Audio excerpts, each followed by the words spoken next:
সম্মানিত হাজিরে, আল্লাহর পয়গম্বর আলাইহিস সালাতু ওয়াস সালাম সেজদারত অবস্থায়, আপনাদের মনে আছে সেজদারত অবস্থায় উনি সেজদা থেকে মাথা তুলতেছেন না। আম্মা জান আয়েশা সিদ্দিকা রাদিয়াল্লাহু তাআলা আনহা বারবার শোনার চেষ্টা করছে, বিড়বিড় করে কার সঙ্গে কথা বলতেছে, কার সঙ্গে কথা বলতেছে এটা শোনার চেষ্টা করতেছে, কি কথা বলতেছে। পয়গম্বর আলাইহিস সালাতু ওয়াস সালাম ওফাতের কিছুদিন পূর্বে এই ঘটনাটা ঘটে গেল। কিছুদিন পর ওফাত, রবিউল আউয়াল মাস সামনে, সফর মাস চলছে। এই সফর মাসের শেষের দিকে আল্লাহর পয়গম্বর আলাইহিস সালাতু ওয়াস সালাম হুজরাখানার মধ্যে এরকম একটা অবস্থা চলছে। মুসলমান ভাইরা রে আমার, আল্লাহর পয়গম্বর কিছুক্ষণ পর মাথা যখন উত্তোলন করলেন, আয়েশাকে ডাক দিয়ে বলছেন, আয়েশা রে, ও আয়েশা, আমার মাথাটা ধরছে রে আয়েশা, মাথাটা প্রচন্ড ব্যথা করছে, মাথাটা একটু টিপে দাও, পিঠের মধ্যে একটু তেল মালিশ করে দাও, সরিষার তেল রসুন দিয়ে একটু গরম করে নিয়ে আসো, পিঠের মধ্যে একটু তেল মালিশ করে দাও। নবীজি আর মাত্র 13টা দিন পৃথিবীর জমিনে ছিলেন রে বাবা। 13 দিন পূর্বের একটা ঘটনা আপনাদের খেদমতে বোঝাই দিচ্ছে। আল্লাহর পয়গম্বর কেমনে আয়েশাকে বললেন, কয়েকটা ওসিয়ত করলেন, আয়েশা তামাম পৃথিবীর মানুষগুলোকে তুমি যদি বলে দিতে পারো, কোন মানুষ যেন কোন মানুষের মধ্যে ওজন কখনো কমে দেয় না, ওজন কম যদি দেয়, ওজন এমন একটা আপেক্ষিক শব্দ বাবা, এই ওজন যদি আপনি কম দিতে পারেন, ওজন যদি আপনি কম দিয়ে যান, কাল কিয়ামতের হাসরের ময়দানে আপনি ঝকঝক তকতক সবকিছু যখন দেখতে পাবেন, তখন কিন্তু কিয়ামতের ময়দানে আর বলার কিছু থাকবে না, কেউ সাহায্য করার থাকবে না। মা তার সন্তানকে চিনবে না, সন্তান তার মাকে চিনবে না, পিতা তার পুত্রকে চিনবে না, পুত্র তার পিতাকে চিনবে না, চেয়ারম্যান ভোটারদেরকে চিনবে না, ভোটার কিন্তু চেয়ারম্যানদেরকে চিনবে না। চিৎকার করে বলেন ঠিক কি না? নির্বাচনের সময় চলছে, চেয়ারম্যান সাহেব যখন নির্বাচনে দাঁড়ায়, মেম্বার সাহেব যখন নির্বাচনে দাঁড়ায়, আপনার কাছে যখন ভোট চাইতে আসবে, তখন হাতটা আস্তে করে যখন দিবেন, মুসাফা করবেন, নরম তুলতুলে, মনে হয় বালিশের মধ্যে হাত দিয়ে রাখছেন। চেয়ারম্যানের হাতের সঙ্গে মুসাফা করতেছে, এখনো ভোটে হয় নাই, ভোটের সময় চলছে। নরম, কি নরম তুলতুলা হাত রে, কথা বলেন ঠিক কিনা? ভোটের পর যখন চেয়ারম্যান সাহেব চেয়ারম্যান হয়ে যাবে, তখন দেখবেন এই হাত এত শক্ত হয়ে যায়, এই হাতেই ভোটারদের টুটি চিপে ধরে। কথা বলেন ঠিক কিনা? আমাদের এলাকার মধ্যে দেয়, কিন্তু অনেক এলাকার মধ্যে আছে। মুসলমান ভাইরা রে আমার, এখানে ওজন কম বেশি আছে, প্রসাব করার চালাকি করেন, আরেকজনের জমির কাজ দিয়ে যাচ্ছেন, লাল শাক আছে, প্রসাব করার চালাকি করে আস্তে করে বসছেন, লাল শাক কসমস কসমস করে কয়েকটা লাল শাক উঠায় পকেটের মধ্যে ঢুকে বাড়িতে নিয়ে যাচ্ছেন। আপনারা বলেন তো, এখানে ওজন কম হলো না বেশি হলো? ওজন কিন্তু কম দিলেন। মানুষকে ঠকানোর কারবারটা আমাদের সকলের মধ্যে আছে। আপনি চিন্তা করে দেখেন, আমি বলতেছি আমি পৃথিবীর জমিনের সবচেয়ে ভালো মানুষ, এই ফতেপুর এলাকার মধ্যে সবচেয়ে ভালো মানুষ, কিন্তু আপনি একটু আপনাকে জিজ্ঞেস করেন, আমি আজকে ওয়াজ করতেছি কার জন্য? আপনার জন্য ওয়াজ করতেছি, আপনার জন্য, আপনাকে শোনানোর জন্য ওয়াজ করছি। আপনি একটু আপনাকে জিজ্ঞেস করে, আপনি কত মানুষকে ঠকান, ঠকায়ে পকেট থেকে টাকা বের করে নিয়ে আসেন। নতুন পাওয়ার টিলার কিনছে, কেনার পর নজিপুর থেকে নিয়ে এসে নতুন পাওয়ার টিলারের নতুন হালগুলা আছে না, ফাল, এই ফালগুলা ওর বউকে বলতেছে, এই এদিকে আন, ওই চার্জারটা একটু দেখা, চার্জারটা একটু দেখা। মধ্যরাত্রি নতুন ফালগুলা একটা একটা করে খুলছে, খুলে পুরাতন এক সেট ফাল ছিল, এই পুরাতন ফালটা সে উঠাচ্ছে।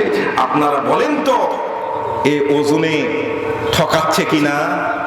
এর নামাজ, এর রোজা, এর মিলাদ মাহফিল, এগুলো কাল কিয়ামতের হাসরের ময়দানে দাঁড়াতে পারবে? এগুলো কোন কাজে আসবে? আপনি যদি ওজন যদি ঠিক না করতে পারেন, ওজনটা কিন্তু আজকের মাহফিলের ইম্পর্টেন্ট বিষয়। ওজন আপনি বুঝে নিবেন, আপনি আরেকজনকে ওজনে কিভাবে ঠকাচ্ছেন, কোন ডিপার্টমেন্টে আছেন, যে ডিপার্টমেন্টে আছে সেখান থেকে আপনাকে ওজন মেপে মেপে আরেকজনকে বুঝাই দিতে হবে। চিৎকার করে বলেন আল্লাহু আকবার। মুসলমান ভাইরা রে আমার,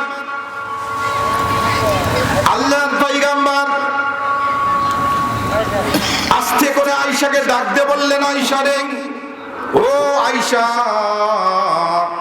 তাম পৃথিবীর মানুষগুলাকে তুমি জানায় দাও। আয়েশা সিদ্দিকা রাদিয়াল্লাহু তাআলা আনহা পিঠের মধ্যে হাত ঢুকাই দিয়েছে, তেল মালিশ করে দিচ্ছে। আপনাদের মনে আছে? তেল মালিশ করে দিচ্ছে, মাথাটা জাতাই দিচ্ছে, মাথাটা তেল মালিশ করে দিচ্ছে। আল্লাহর পয়গম্বর আলাইহিস সালাতু ওয়াস সালাম প্রচন্ড ব্যথা, মাথাটা প্রচন্ড ব্যথা। পয়গম্বর দরদর করে চোখের পানিটা ছেড়ে দিয়েছে। আর আল্লাহ রাব্বুল আলামিন কাকে যেন ডেকে ডেকে আল্লাহ রাব্বুল আলামিনের সঙ্গে পয়গম্বর আলাইহিস সালাতু ওয়াস সালাম কথা বলছে। এটা আয়েশা সিদ্দিকা প্রথমে বুঝতে পারে নাই। আয়েশা সিদ্দিকা আস্তে করে তার গালটা পয়গম্বরের গালের কাছে অর্থাৎ মুখের কাছে যখন নিয়ে গেলেন, কানটা যখন নিয়ে গেলেন, তখন আয়েশা সিদ্দিকা বর্ণনা করেন, আমি স্পষ্ট ভাষায় শুনতে পাচ্ছি পয়গম্বর আলাইহিস সালাতু ওয়াস সালাম আল্লাহকে ডাক দিয়ে বলতেছে, ওগো আল্লাহ,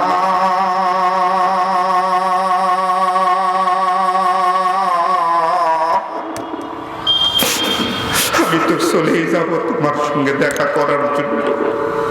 আমার মন বলছে আমি আর পৃথিবীতে বেশি দিন থাকবো না। আমার মন বলছে আমি আর পৃথিবীতে বেশি দিন থাকবো না। আল্লাহ, আমার উম্মতের জন্য শেষবারের মতো একটা বিষয় চাই, যেই বিষয়টা পুরস্কার হিসাবে আমার উম্মতের জন্য হয়ে যায়, এরকম একটা উপহার আমি চাই। আল্লাহ, তুমি তাড়াতাড়ি দিয়ে দাও। আল্লাহ রাব্বুল আলামিন ডাক দিয়ে বললেন, জিবরাইল, যা যা আমার পয়গম্বরের সামনে উপস্থিত হয়ে যা। আমার পয়গম্বর একটা আবদার করেছে, যা। আমার পয়গম্বর চেয়েছে একটা জিনিস, কিন্তু আমি আল্লাহ রাব্বুল আলামিন পয়গম্বরের জন্য দুইটা জিনিস দিয়ে দিলাম। একটা পয়গম্বর আলাইহিস সালাতু ওয়াস সালামের জন্য, নিজের জন্য, আরেকটা হলো তার গুনাহগার উম্মতের জন্য। চিৎকার করে বলেন সুবহানাল্লাহ। আল্লাহ রাব্বুল আলামিনের পক্ষ থেকে জিবরাইল আমিন পয়গম্বরের সামনে উপস্থিত। পয়গম্বরের সামনে আসবেন, দরজার ওপাশে জিবরাইল দাঁড়ানো। আয়েশা সিদ্দিকা ঘরের মধ্যে আছে, এই কারণে জিবরাইল আসতে পারে না। জিবরাইল আমিন আসবে, অনুমতি চাইলেন, আসসালামু আলাইকা ইয়া রাসূলুল্লাহ, ইয়া হাবিবাল্লাহ, আপনি অনুমতি দিলে আপনার কাছে যাব।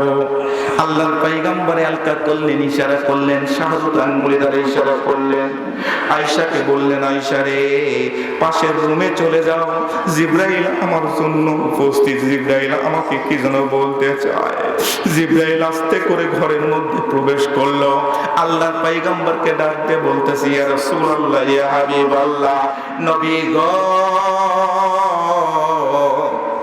আল্লাহ রাব্বুল আলামিনের পক্ষ থেকে দুইটা সুসংবাদ আসছে। একটা হচ্ছে আপনার জন্য, আর একটা হলো আপনার উম্মতের জন্য। কোন সুসংবাদটা আপনি আগে নেবেন, আপনার উম্মতের জন্য না আপনার জন্য? আল্লাহর পয়গম্বর দরদর করে চোখের পানিটা ছেড়ে দিলেন, ডাক দিয়ে বললেন, জিবরাইল রে, ও জিবরাইল, আমি রহমাতুল লিল আলামিন, আমার জন্য কোনো সুসংবাদ দরকার নাই। আমার উম্মতের জন্য কি সুসংবাদ নিয়ে আসছে একটু জানায় দাও। আল্লাহ রাব্বুল আলামিনের পক্ষ থেকে এবার জানায় দিলেন, ও পয়গম্বর, আপনার উম্মতের জন্য সুসংবাদ হলো, আপনার উম্মত যখন মারা যাবে, মরার 1 বছর পূর্বে তাকে লুটিশ দিয়ে জানানো হবে 1 বছর পর তার মৃত্যু হবে। এই 1 বছরের মধ্যে সব পাপ মোচন করবে। আপনি কি এতে রাজি কিনা? আল্লাহর পয়গম্বর জানায় দিলেন, না জিবরাইল, না না, কখনো এটা আমি রাজি নয়। 1 বছর পর মারা যাবে, 1 বছর আগে লুটিশ দেওয়া হবে, এটাতে আমি রাজি নয়। আমাকে শুধুমাত্র বলতে হবে, মরার আগে আমার আমার উম্মতেরা যদি নিষ্পাপ অবস্থায় মরতে পারে, এই সুসংবাদ আমাকে দাও। কি কাজটা করলে এভাবে নিষ্পাপ হয়ে মারা যাবে? আল্লাহর পয়গম্বরের কথা শুনে জিবরাইল এভাবে রিটার্ন হয়ে গেল। জিবরাইল গিয়ে আল্লাহ রাব্বুল আলামিনকে যখন বলল, আল্লাহ, ওগো আল্লাহ, তোমার পয়গম্বরের মুখের কথা তো তুমি সবই শুনেছ। 1 বছর আগে লুটিস দেওয়ার দরকার নাই, লুটিস তিনি চান না, শুধুমাত্র চাই নিষ্পাপ অবস্থায় একটা মানুষ যেন মরে যায়, একটা মানুষ যেন নিষ্পাপ অবস্থায় জান্নাতে যেতে চায়, একটা মানুষ যেন বিনা হিসাবে জান্নাতে যেতে পারে, এই একটা ব্যবস্থা তুমি করে দাও। এরকম একটা সুসংবাদ চাচ্ছে। চিৎকার করে বলেন সুবহানাল্লাহ। আল্লাহ রাব্বুল আলামিন জিবরাইল মারফত জানায় দিল, ও জিবরাইল, আমার হাবিব কোনোভাবেই শুনবে না, যা যা আমি আল্লাহ রাব্বুল আলামিন আজকে ঘোষণা করে দিলাম, আমার পক্ষ থেকে ঘোষণা করে দিলাম, কোরআনুল কারীমের মধ্যে আয়াত সেটিং করে দিলাম। আল্লাহ রাব্বুল আলামিন ঘোষণা করে দিল, ইল্লা মান তাবা ওয়া আমানা ওয়া আমিলা আমালান সালিহা ফাউলাইকা ইউবাদদিলুল্লাহু সাইয়্যাতিহিম হাসানাত। আল্লাহু আকবার বলেন।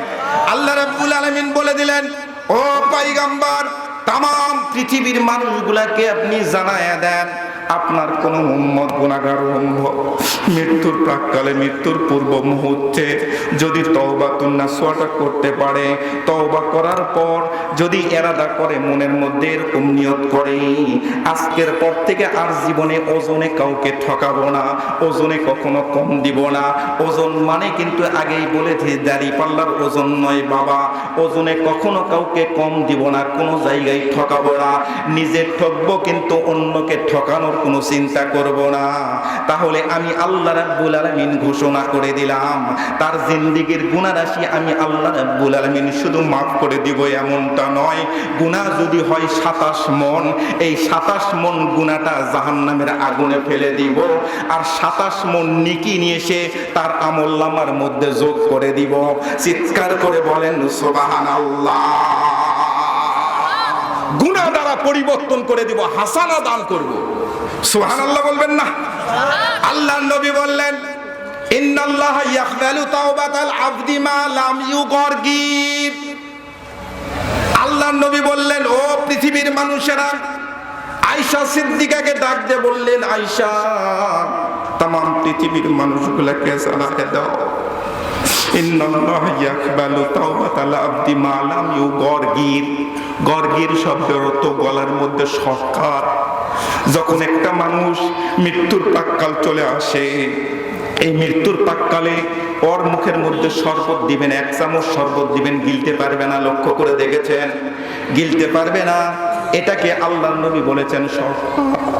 এই অবস্থায় যদি কোনো মানুষ তওবাতুন নাসুহা করতে পারে, ও যদি মনে করে আর তো কয়েক সেকেন্ড বাঁচবো, কয়েক সেকেন্ড বাঁচবো, এমন মুহূর্তেও যদি তওবাতুন নাসুহা করতে পারে, আর জীবনে কোনোদিন ওজনে কম দেব না, কাউকে ঠকাবে না, আল্লাহর নবী বলেছেন এই মানুষটাকেও আল্লাহ রাব্বুল আলামিন বিনা হিসাবে জান্নাতে দিবে।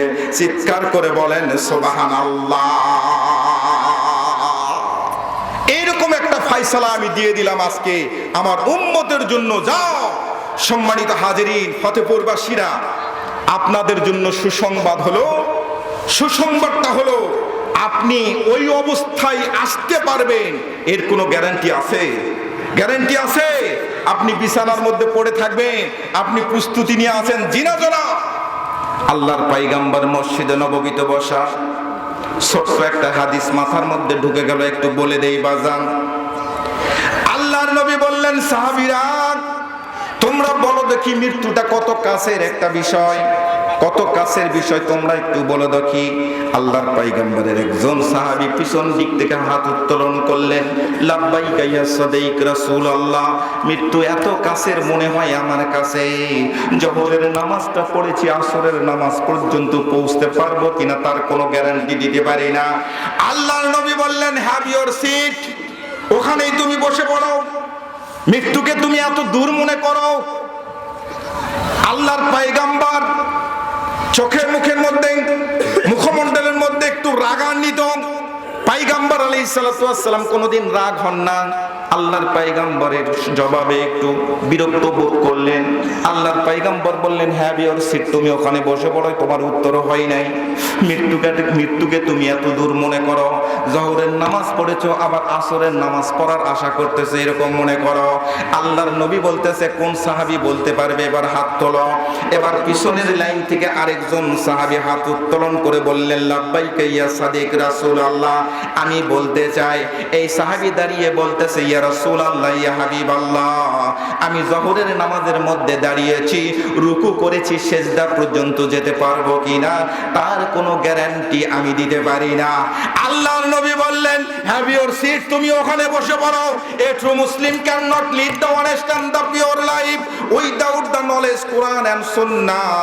কোরআন আর সুন্নাহর জ্ঞান যদি তোমাদের মধ্যে না থাকে, তাহলে আধ্যাত্মিক জ্ঞানে গুণান্বিত তোমরা কখনো হতে পারবে না। আল্লাহর পয়গম্বর স্পষ্ট ভাষায় জানায় দিলেন, ক্বালান নবী সাল্লাল্লাহু আলাইহি ওয়াসাল্লাম, তারাকতু ফীকুম আমরাইন লাম তাদিল্লু মা তামাসসাকতুম বিহিমা কিতাবাল্লাহি সুন্নাত রাসূল। আল্লাহু আকবার বলে। কোরআন এবং সুন্নাহ এই দুটাই হচ্ছে সত্যের মাপকাঠি, মানদণ্ড, সত্যের মাপকাঠি। এই দুটার মধ্যেই আপনি পেয়ে যাবেন। আপনি যে ডিপার্টমেন্টে চাকরি করছেন, এখানে আমার ওজন আমি আরেকজনকে বুঝাই দিব কেমনে। সুবহানাল্লাহ বলবেন না? আমার আশা